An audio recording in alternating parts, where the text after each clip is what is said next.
Hello friends, இன்றைக்கி நம்ம பார்க்க போகிற ரெசிபி உடைச்சி ஊற்றுன முட்டை குழம்பு எப்படி செய்யலான்னு பார்க்கலாம். இது வந்து சப்பாத்தி, பூரி, இட்லி, தோசை எல்லாத்துக்குமே தொட்டு சாப்பிட்டா ரொம்ப ருசியாக இருக்கும். எப்படி செய்யலாம் பார்க்கலாம் வாங்க. முட்டை குழம்பு செய்கிறதுக்கு கடாயில் எண்ணெய் ஊற்றிக்கணும். எண்ணெய் காஞ்சதும் சீரகம், சோம்பு, பச்சை மிளகாய் கீறினது, வெங்காயம் வெங்காயம் வதங்கிறதுக்குள்ள இதுக்கு தேவையான மசாலா அரைச்சிடலாம் வாங்க. மசாலா அரைக்க ஒரு மிக்ஸி ஜாரில் தேங்காய், ஒரு 2 பல்லு தேங்காய், 2 தக்காளி போட்டு நல்லா மைய அரைச்சிக்கலாம். இது பாருங்கள், வெங்காயம் நல்லா வதங்கிடுச்சு. இந்த ஸ்டேஜில் கொஞ்சமாக மஞ்சள்தூள், 1 ஸ்பூன் மிளகாய்த்தூள்,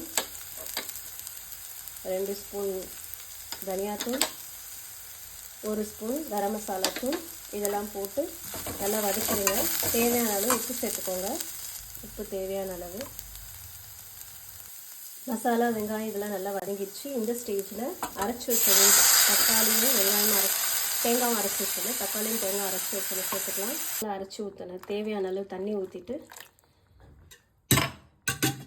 மூடி போட்டு மூடி வச்சுருங்க. நல்லா கொதி வரட்டும். இப்போ பாருங்கள், குழம்பு நல்லா கொதிச்சு வருது. இந்த ஸ்டேஜில் ஸ்டவ்வை சிம்மில் வச்சுட்டு முட்டை ஒன்றுனா ஊற்றிடலாம். இன்றைக்கி நான் 4 முட்டை ஊற்றுறேன். தனித்தனியாக ஊற்றுங்க.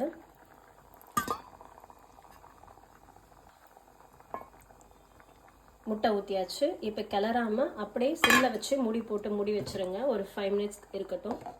முட்டை வந்து நல்லா கொஞ்சம் வெந்துருச்சு. ஸோ லைட்டாக ஒன்றோட ஒன்று திருப்பி விட்டுக்கலாம்.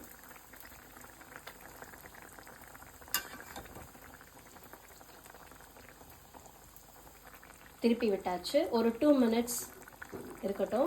அதுக்கப்புறம் ஸ்டவ் ஆஃப் பண்ணிவிட்டு இறக்கலாம். 2 மினிட்ஸ் ஆகிடுச்சு. இப்போ கருவேப்பிலை, கொத்தமல்லி போட்டு இறக்கிக்கலாம்.